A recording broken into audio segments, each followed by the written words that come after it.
Alright, yan. Pangatlong tapovero natin ngayong araw. Palit tayo ng water pump, no? Yung repair kit lang, yung repair kit lang. Yan, binubuksan na ng aking ano, chief mechanic. Yan. Same ulit. Same ulit, no? Yung kapo mo yun eh. Sabi, same. Comment ako nun eh. Same sa akin ah. Try mo.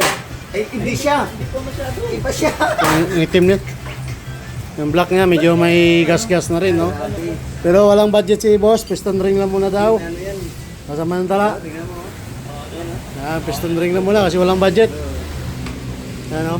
Nakita nyo naman. Makain na siya ng langis, no? Ayaw na matulong guys. Saka yung langis niya, kunti na lang. Para wala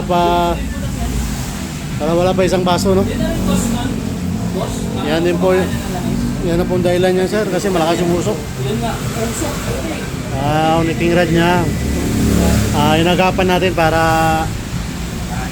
bawas ano, gastos, no? Kasi mahirap. Medyo ano ngayon, crisis na ano, anong buhay natin, no? Buti nagapan ni Bossing. Nung last year, na-overall kasi ito eh. Nasira yung connecting rod niya, no? Ngayon, ano naman, umusok naman ulit siya.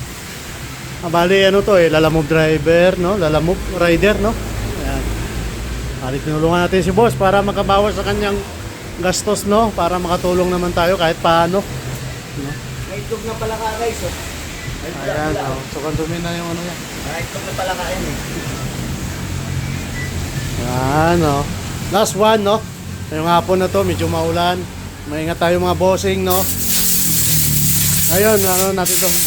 Linisin natin, saka ubuhin na rin natin ngayong araw para magamit ni boss, no? Hanap buhay.